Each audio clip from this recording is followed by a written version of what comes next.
Hola, buenas, Dios les bendiga. La última vez que grabé un video sobre este tema tuve algunos inconvenientes y ahora voy a tratar de hacerlo de una manera más o menos breve. Y voy a hablar específicamente sobre el tiempo en el que estamos viviendo respecto a los reinos, el tiempo macro, no el tiempo preciso, sino el tiempo macro en el que estamos viviendo. Es decir, el tiempo visto en una mirada amplia. Y para eso vamos a leer en Apocalipsis 17, a partir del verso 9. Antes de esto, se está hablando aquí de la ramera, de una mujer que es la gran ramera, que está sentada sobre una bestia. Entonces, sobre la bestia dice lo siguiente: esto es para la mente que tenga sabiduría. Estoy leyendo en el verso 9. Las 7 cabezas son 7 montes sobre los cuales se sienta la mujer. Y son 7 reyes, 5 de ellos han caído, uno es y el otro aún no ha venido. Y cuando venga es necesario que dure breve tiempo. La bestia que era y no es también el octavo, y es de entre los 7, y va a la perdición. Y los 10 cuernos que has visto son 10 reyes, que aún no han recibido reino, pero por una hora recibirán autoridad como reyes juntamente con la bestia. Estos tienen un mismo propósito, y entregarán su poder y autoridad a la bestia. Pelarán contra el cordero y el cordero los vencerá, etcétera, etcétera. Entonces, aquí lo que está describiendo la bestia, dice que la bestia tiene 7 cabezas. Cuando está hablando de bestia, esta bestia se está refiriendo a gobiernos, a poderes terrenales, es decir, a gobiernos, al poder de la tierra, a imperios.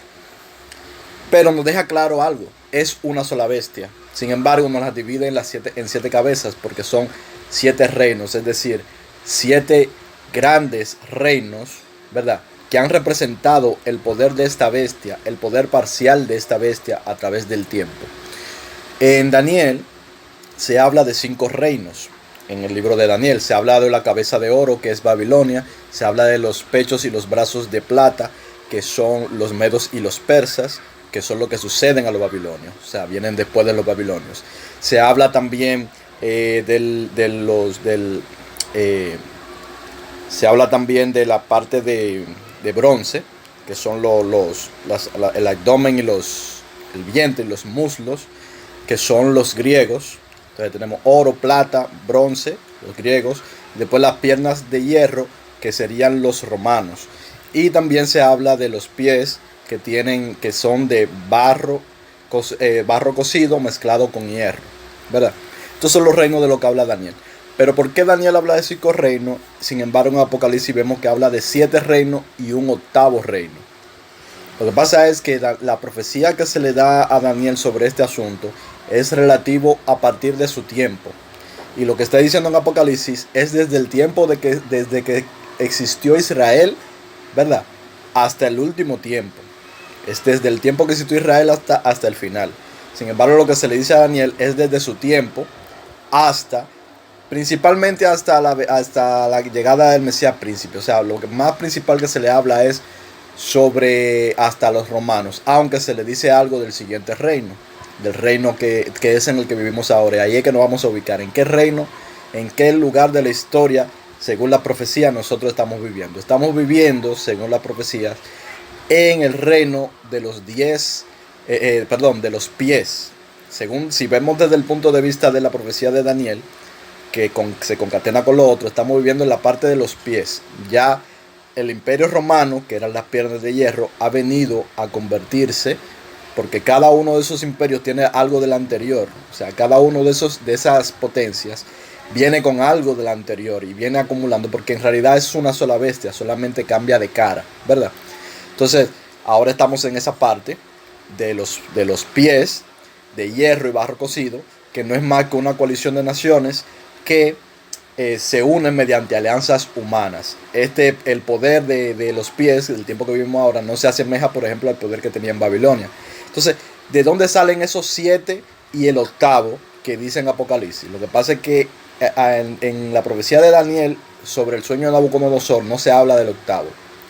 Pero aquí en Apocalipsis sí. Pero también en Apocalipsis se está nombrando a 2 reinos anteriores al reino babilónico. Daniel vivió durante el reino de Babilonia. Y a Daniel se le dieron profecías sobre las cosas que eran para él de su interés y las que eran de interés para los reyes para los que él servía. Vamos a entender algo. Daniel era un hombre de estado, era un hombre del reino, era uno de los hombres más poderosos del mundo, aunque no ejercía casi su poder en el sentido de que no lo utilizaba para vanagloriarse, ni para obtener cosas de manera injusta, ni para adueñarse de nada, sino que era una persona que era considerada un sabio. Durante varios reinos fue considerado un sabio y estuvo en grandes posiciones. Daniel, junto con su compañero, como sabemos, fue llevado en cautiverio junto con Israel, en el cautiverio del pueblo de Israel a Babilonia, de Judá, específicamente de Judá. Ahora vamos a repasar a qué se refiere. Lo que pasa es que antes de estos 7 reinos más uno, hubo otros reinos, pero esos reinos no están siendo tomados en cuenta en la profecía, porque fueron reinos, y cuando me refiero a reinos, no me refiero a cualquier reino, sino a reinos que tuvieron gran poder sobre todo lo que es el creciente fértil, el Mediterráneo, toda esa zona, ¿verdad? Que es la zona que tiene que ver con la profecía, y que tuvieron algún tipo de dominio o algún tipo de influencia sobre el pueblo y la tierra de Israel. Lo que pasa es que Israel comenzó a existir en el tiempo que Egipto era el principal poder de toda la zona, de todo el mundo conocido. Entonces, el primer reino que lo que nos está hablando en Apocalipsis es Egipto. Entonces, Israel comenzó a existir en este tiempo. ¿Por qué? Porque Israel es Jacob. Los hijos de Jacob son Israel. Jacob tuvo sus hijos y sus hijos crecieron en este tiempo. Tanto así que, como sabemos en la historia, Jacob y sus hijos, por medio de José, terminaron todos viviendo en Egipto. En una primera etapa de manera muy favorable, y en una última etapa como esclavos. Pero entraron de manera favorable y estuvieron bajo el dominio de Egipto. Entonces este es el primer reino, el de Egipto. ¿Hubieron otros reinos anteriores? Sí, hubieron otros reinos que tuvieron en algún momento más poder que Egipto antes. Pero en ese momento el gran poder era Egipto. Y con José, que era uno de los hijos de Jacob, es decir, uno de los hijos de Israel, Egipto llegó a ser mucho más poderoso de lo que era, porque recordemos que durante el tiempo que José estuvo sirviendo en Egipto, fue cuando se dio el tiempo de la hambruna, los 7 años de hambruna, primero los 7 años de abundancia y los 7 años de hambruna, y durante ese tiempo José administró Egipto. José era quien realmente manejaba Egipto. El faraón, solamente debajo de faraón, solamente de arriba sobre José estaba el faraón. El faraón entregó toda la hacienda de su casa, es decir, de su reino, de su imperio, en manos de José, y Egipto prosperó grandiosamente durante ese tiempo. Después que José murió, el faraón que vino no conocía a José, o sea, mucho tiempo después, y ahí fue que vino la esclavitud y toda esa historia que ya conocemos hasta el Éxodo. Entonces, ya el pueblo de Israel, estando en la tierra de Canaán, esto mucho tiempo después, el reino que sustituyó a los egipcios y que de hecho los venció fue el asirio. Entonces segura el segundo reino, el imperio asirio, del cual hay muy poca información, pero fue un gran imperio que tuvo gran poder. Dominó toda el área del creciente fértil, todo el área de aquel lado del Mediterráneo. Dominó el área de Israel, Egipto, todas esas áreas las dominó el imperio asirio. Es el segundo imperio. Recapitulamos: el primer imperio, Egipto; segundo imperio, el imperio asirio. Ese es el segundo rey, el segundo reino, porque dice rey, pero en realidad se está refiriendo al reino en sí. ¿De acuerdo? Entonces, ¿cuál es el tercero? Los medo persas, perdón, los asirios, ¿verdad? Fueron derrotados y dominados por los babilonios. Antes de eso, durante el tiempo de los asirios, Israel llegó a dividirse en dos reinos. El primer reino de Israel fue con Saúl, y Saúl fue sucedido por David, y David fue sucedido por Salomón. Pero ya después de ahí las demás generaciones se dividió en dos reinos: el reino de Judá, que son Judá y Benjamín, y el resto de las otras 10 tribus de Israel, que se quedaron en la parte norte del reino. Entonces eran dos reinos que tenían dos reyes y estaban bien diferenciados, aunque muchas veces luchaban batallas juntos, ¿verdad? Y todos eran al fin y al cabo israelitas.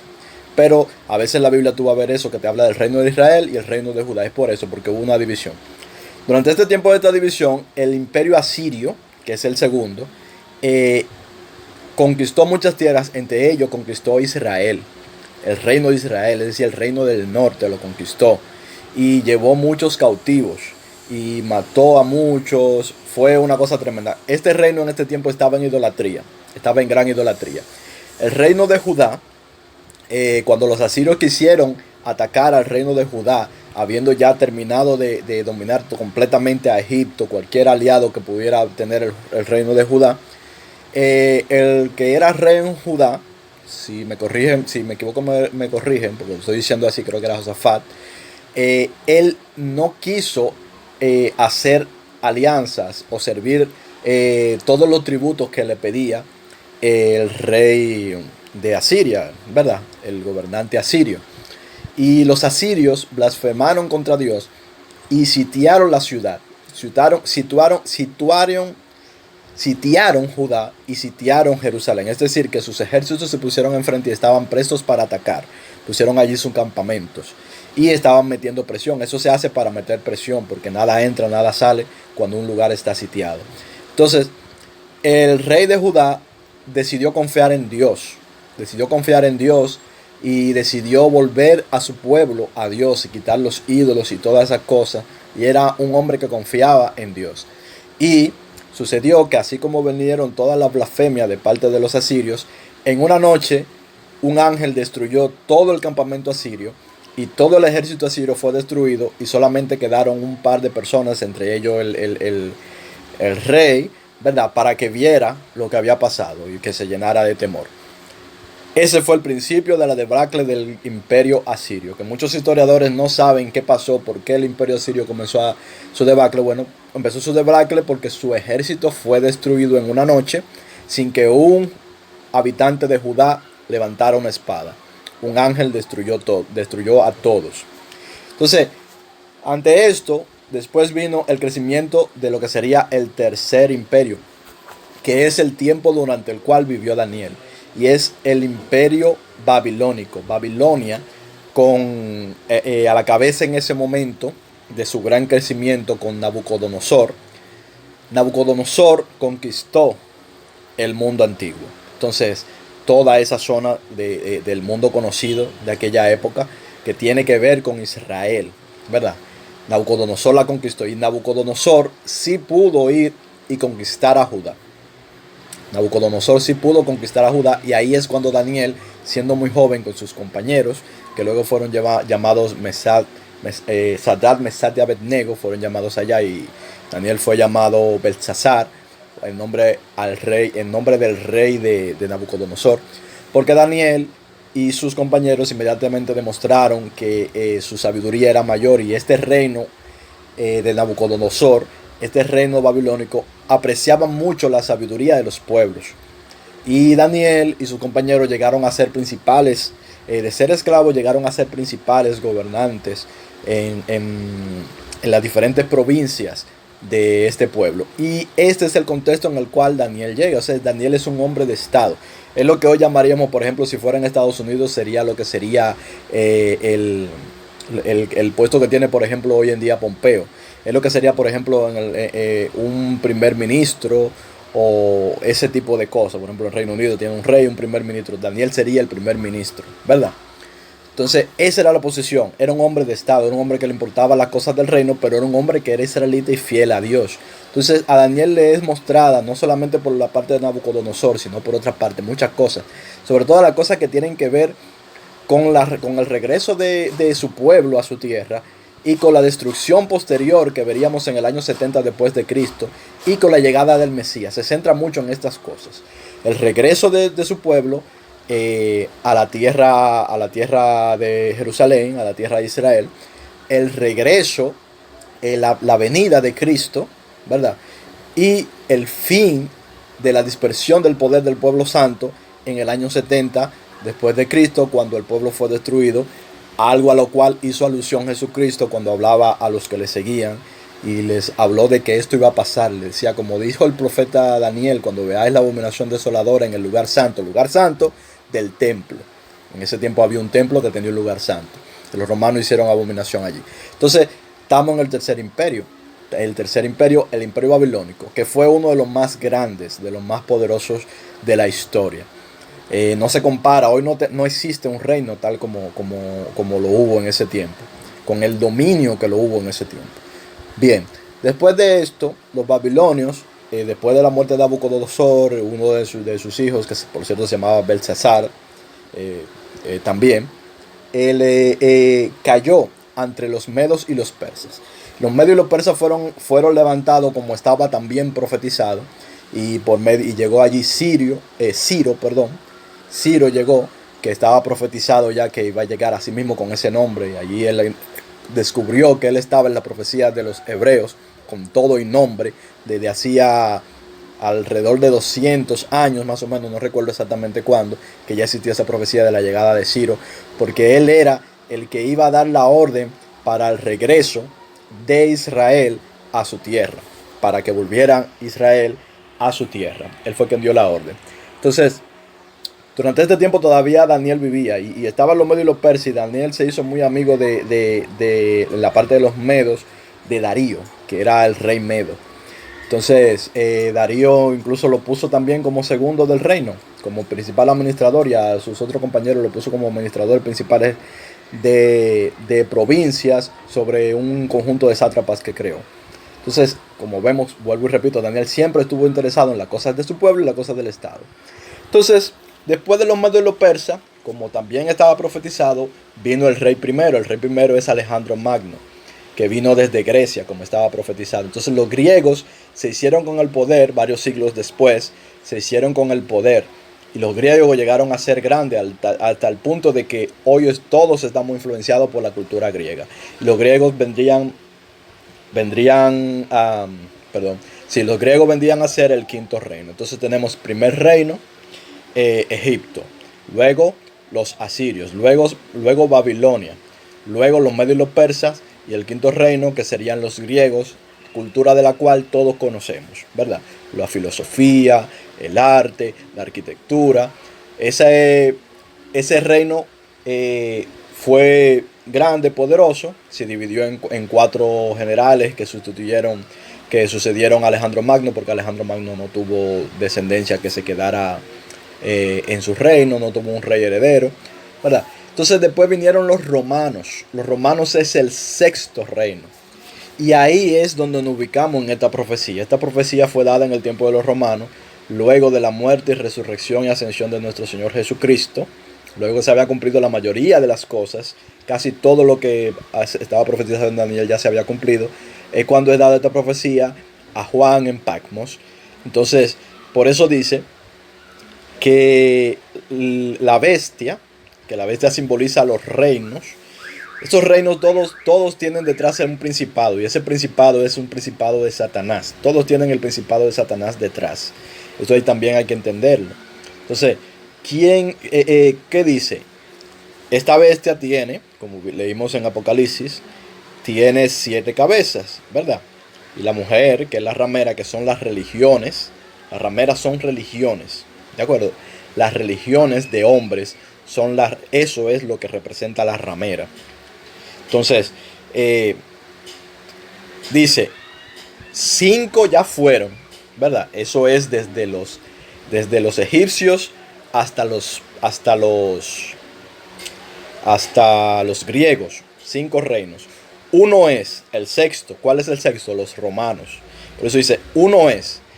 Y falta el otro, el séptimo, ¿verdad? Entonces dice del séptimo habla de que habrán en él 10 reyes. ¿Por qué? Porque como vemos en Daniel, el último reino, o el penúltimo reino en realidad, que es el que estamos, el penúltimo reino, es un reino que está formado por alianzas humanas. Y así como eran 2 pies, ¿verdad? Que eran 2 partes. Y que esos 2 pies que nosotros tenemos en esta simbología tienen 10 dedos. Así mismo son 10 cuernos. Por eso dice que la bestia tiene 10 cuernos. Fíjate, tiene 7 cabezas, pero tiene 10 cuernos. Los 10 cuernos están en una cabeza, en una sola. Los 10 cuernos están en la 7ª cabeza. Porque el séptimo reino, que es el que vivimos ahora, el que todavía ni siquiera se ha consolidado bien, viene consolidándose de a poquito. Porque de alguna manera se puede decir que hubo una pequeña pausa en las cuestiones de Israel, aunque siguen sucediendo. Israel se fundó de nuevo como nación a partir del año 48, aunque ya estaban regresando desde el 45 cuando se formó la ONU. Entonces, este séptimo reino no tiene el poder y el esplendor que tuvieron o que tuvieron otros reinos, que tuvieron, por ejemplo, el reino como el imperio griego, o como el asirio, o como el babilónico, como el egipcio. No tienen ese esplendor, ni siquiera como el romano, que aunque el romano tuvo muchas divisiones, pero ni siquiera como el romano.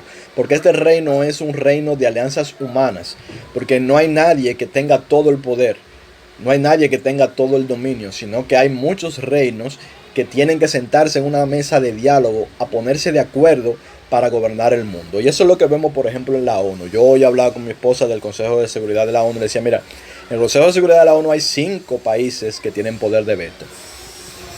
En algún momento seguramente se unirán 5 más. ¿Por qué? Porque hay 5 otros países que deberían de estar ahí por el poder que tienen. Y en fin, aunque no estén, esos países están ahí.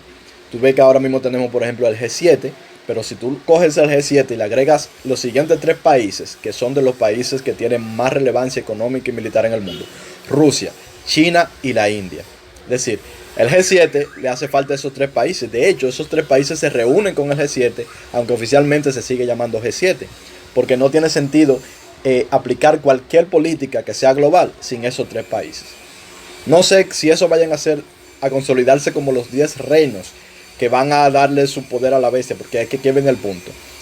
Estos 10 reinos, o sea, estos 10 reyes de este séptimo imperio, que es un imperio que es de hierro mezclado con barro, o sea, que no se mezclan, sino que se mezclan mediante alianzas humanas, que en parte fuerte, pero en parte débil. Fíjate que hoy están las armas más poderosas de toda la historia, pero no por un poco. O sea, ha habido un salto cuantitativo en el poder militar como nunca lo ha habido, como nunca lo hubo en el pasado. Nunca hubo tanto poder militar en cuanto a la técnica, ¿verdad? Pero hoy en día ninguna nación tiene el poder absoluto. Todas las naciones tienen que sentarse, las naciones poderosas tienen que sentarse en una mesa de diálogo para ponerse de acuerdo sobre las cosas del mundo desde la Segunda Guerra Mundial hasta el día de hoy, precisamente cuando se volvió a formar el Estado de Israel. Entonces, ese es el reino en el que estamos viviendo. Entonces, ¿qué es lo que dice la palabra? Que el propósito de estos es que estos 10 reyes del séptimo reino, estos 10 reyes que ostentan el poder, que representan a la bestia en este séptimo reino de la bestia, se van a poner de acuerdo y van a dar su poder y su autoridad a la bestia. Este es el octavo, dice la palabra. Este es el octavo reino. Y ese octavo reino es en presencia de estos 10 reyes que va a funcionar. Es decir, estos 10 reyes no van a desaparecer, sino que ellos primero van a eliminar a la ramera, es decir, van a eliminar a todas las religiones y van a dar todo el poder y toda la autoridad a un poder único, que es el octavo. Por eso dice, la bestia que era y no es también el octavo, y es de entre los 7 y va a la perdición. Este es un misterio cuando dice que de los 7. Muchos piensan que es porque es una representación del imperio asirio, que tuvo una representación también mucho antes de eso, que fue en el tiempo de la Torre de Babel, con Nimrod, ¿verdad? Que a él también se le denomina. La palabra habla del hombre de pecado, ¿verdad? Dice que va a perdición, y aquí nos da muchas pistas y nos da a entender como que hay un hombre, una persona.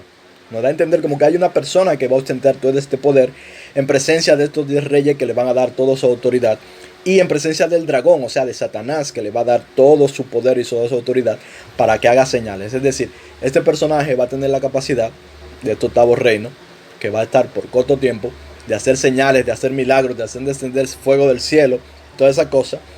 Y aquí va a haber un poder que se va a ostentar. No está claro si son 2, o sea, el falso profeta y el hombre de pecado, o si el mismo hombre de pecado es el falso profeta, pero eso no importa. Lo importante es que este siguiente reino será el último reino de la tierra. Será el último reino de la tierra.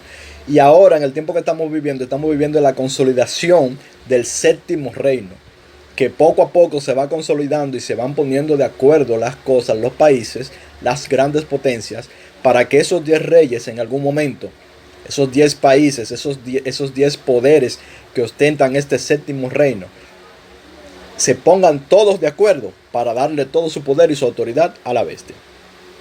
Vamos a leer de nuevo lo que dice. Los 10 cuernos que has visto son 10 reyes. Esos son los 10 cuernos que están en la séptima cabeza, ¿verdad? Que aún no han recibido reino, porque cuando esto se escribió estábamos en el sexto reino, que era el Imperio Romano, pero ahora está hablando del siguiente, que es la séptima cabeza. Pero por una hora recibirán autoridad como reyes juntamente con la bestia. Estos tienen un mismo propósito y entregarán su poder y su autoridad a la bestia. Pelearán contra el Cordero y el Cordero los vencerá, porque el Señor de señores y Rey de reyes y los que están con él son llamados elegidos y fieles. Entonces, esto es lo que vemos. Y dice en el 16, y los 10 cuernos que viste en la bestia, vuelve y lo repite, estos aborrecerán a la ramera y la dejarán desolada y desnuda.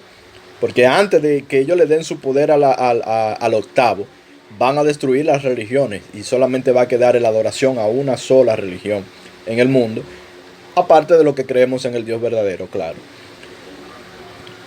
La dejarán desolada y desnuda, van a destruir todas las religiones, van a acabar con todas las religiones, con el catolicismo, con el budismo, con el islamismo, etcétera, etcétera. Todo eso va a desaparecer, ¿verdad? Y devorarán sus carnes y la quemarán con fuego. Porque Dios ha puesto en sus corazones a ejecutar lo que quiso, ponerse de acuerdo, se van a poner de acuerdo, ¿verdad?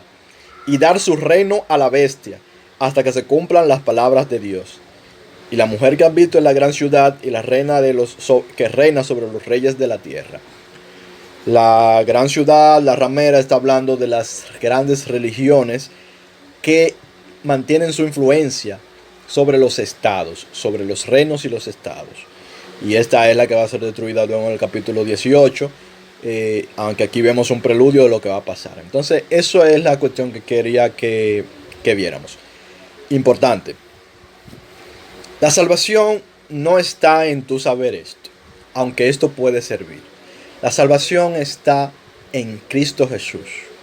Si tú pones tu vida en la mano de Cristo Jesús, si tú crees en Él, si tú te arrepientes de tus pecados, confiesas que eres pecador y te arrepientes de tus pecados y confías en el Cordero para que lo quite de ti, Él lo quita porque la puerta está abierta. Todo esto no te va a dar salvación, solamente te va a dar un conocimiento de la situación, un conocimiento situacional. Hay personas que no entienden nada de esto y no lo van a entender, pero son salvas. Y ahí es que debe de estar la mayor importancia de nuestra búsqueda de Dios. Estas son cosas que son necesarias saberlas, sí, pero no son la salvación, ni para bien, ni para ponerla, ni para quitarla. Entonces, de la misma manera también, todas estas cosas que yo he explicado aquí, que no son tantas en realidad, lo he pasado por arribita, son cosas que muchas de ellas están claras, pero hay otras que no están tan claras. Entonces, hay algunas de esas cosas que están sujetas a que pueden ser revisadas. ¿Qué quiero decir con esto? Yo no tengo la verdad absoluta sobre esto. Esto es lo que yo he visto y lo que he aprendido a lo largo del tiempo.